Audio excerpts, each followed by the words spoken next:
जिनके वंशज हम सभी हैं, महाराजा सूरजमल जी की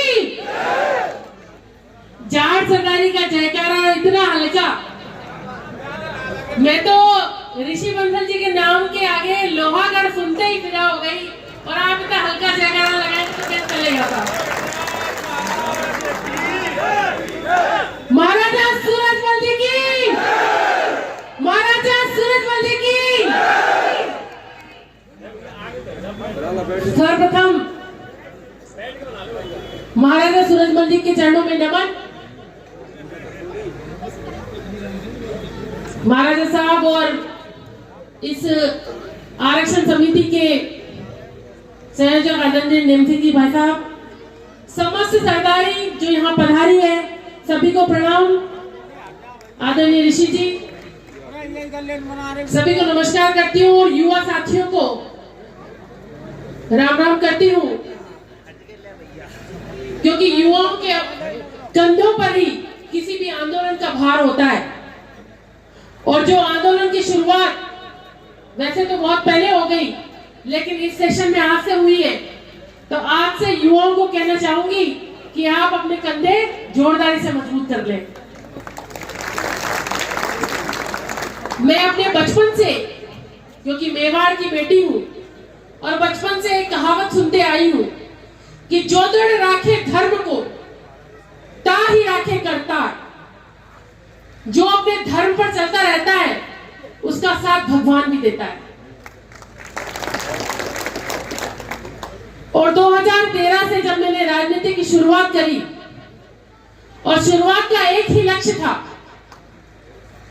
कि जहां न्याय की लड़ाई लड़नी पड़े वहां सदैव तैयार रहना है।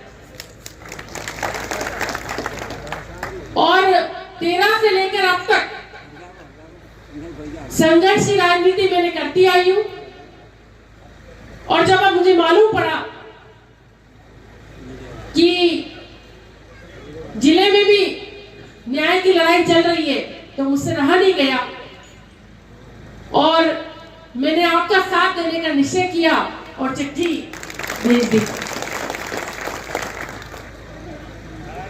बात अपनी विधानसभा से ही शुरू करूंगी कि बहुत प्यार से और बहुत दमदारी से मुझे विधायक बनाकर विधानसभा पहुंचाया है। कई वक्ताओं ने कहा भी है कि आदरणीय नेमसिंह जी और ऋतु बनावत जी जैसे कोई होता तो आप चिंता न करें, आपकी बात कहने के लिए विधानसभा में ऋतु बनावत मौजूद है। आप यहाँ लड़ो, मैं वहां लड़ने को तैयार हूं। और अगर जाट सरदारी तय कर ले तो भरतपुर धौलपुर में कुछ भी इम्पॉसिबल नहीं है। मैं आपको एक वाकया बताती हूँ। वाकया तो क्या है, ये इतिहास ही हो गया है। अभी मेरे विधानसभा से भी बहुत से गांवों की सरदारी यहाँ मौजूद है, चाहे वो नंगला जामरा हो, पुराबाई खेड़ा हो, नोरदा नगरिया हो, खानसो जयपुर हो, जलसिंह नंगला हो, सेवला हो, बिरेठा हो, जटमासी हो, मनोगा हो, जोतरोली हो, बहुत सरदारी यहाँ मौजूद है। हमारी विधानसभा में एक नंगला जामरा है। नंगला जामरा वैसे तो छोटा गांव है, और 2013 से पुराबाई खेड़ा और नंगला जामरा, जब से मेरे राजनीति की शुरुआत हुई तब से ही मुझे जुड़ा हुआ है, मेरे से जुड़ा हुआ है। और 2018 का जब चुनाव था तो उन्होंने तय कर लिया कि हम वोटिंग करेंगे 95%। और वाकई में उस समय वोटिंग करी 95%। और अभी ये चुनाव 2023 का मैं जो जीती, 2018 में 95 उन्होंने कर दी, तो इस बार किसी भी गांव में कोई कसर नहीं छोड़ी, क्योंकि जामरा की जीत थी तो सबने, पूरे ही समाज ने मेरा पूरी जोरदारी के साथ साथ दिया। तो मैं तहे दिल से उनकी आभारी हूं। और ये कहना चाहती हूँ इस मंच के माध्यम से कि समाज को, सरदारी को जब भी मेरी जरूरत पड़ेगी तो बनावट आपके लिए हाजिर हूँ।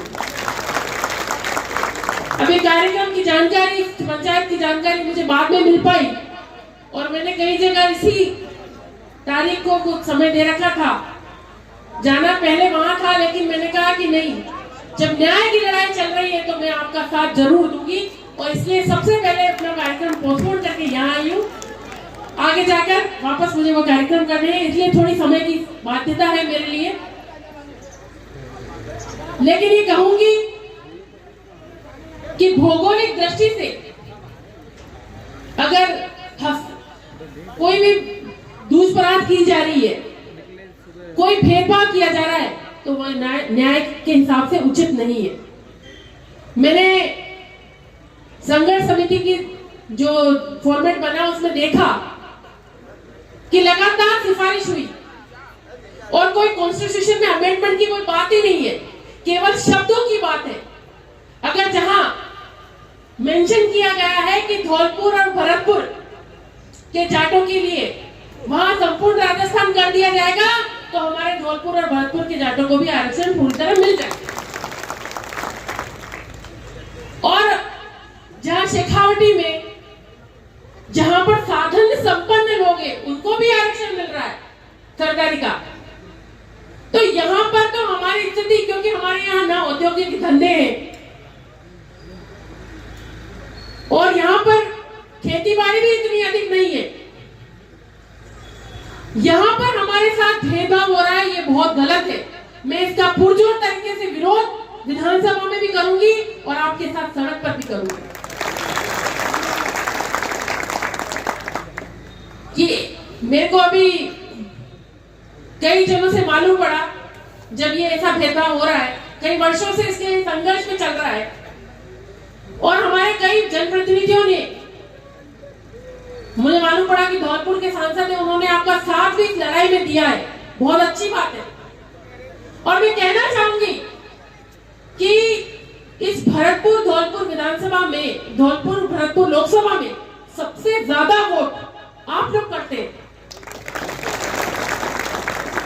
आप लोग पूरी हिस्सेदारी राजनीति में भी निभाते हैं, और आपको इस भेदभाव का सामना करना पड़ रहा है, तो आपको ये समय ही है, कई वक्ताओं ने और भी कहा कि यही समय है जब आप अपने अधिकार के लिए अगर एकजुट होकर, संगठित होकर लड़ेंगे, तो निश्चित रूप से आपको ये अधिकार मिलकर रहेगा।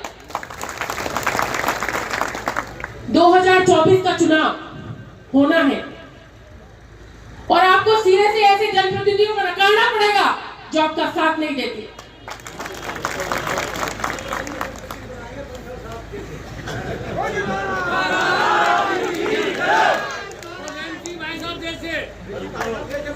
तो मैं कहूंगी कि हम सब मिलकर अगर तय कर लें तो कोई भी चीज असंभव नहीं है, लेकिन बशर्ते, मैंने पहली ही लाइन में कह दिया था कि कंधे अपने मजबूत करने पड़ेंगे, युवाओं को आगे आना पड़ेगा। हमारे यहाँ पर साथ देने के लिए सर्वजाति लोग आपका साथ देंगे, क्योंकि आपकी न्याय की लड़ाई है, सभी जातियां साथ देगी। मैं भी आपकी इस न्याय की लड़ाई में इसीलिए आई हूं कि केवल एक माँ का बेटा धौलपुर भरतपुर में रहे और एक उदयपुर में रह जाए, उदयपुर वाले को तो फायदा मिल जाए, धौलपुर भरतपुर वाले को फायदा नहीं मिले, ये कहाँ इंसाफ है? ये कोई इंसाफ नहीं है, इसलिए हमें लड़ना है। और इस इंसाफ की लड़ाई में सदैव आपके साथ रहूंगी। जिन प्रतिनिधियों ने आपका साथ नहीं दिया, उनके लिए यही कहूंगी कि जिनकी नहीं फटी विवाही वो क्या जाने।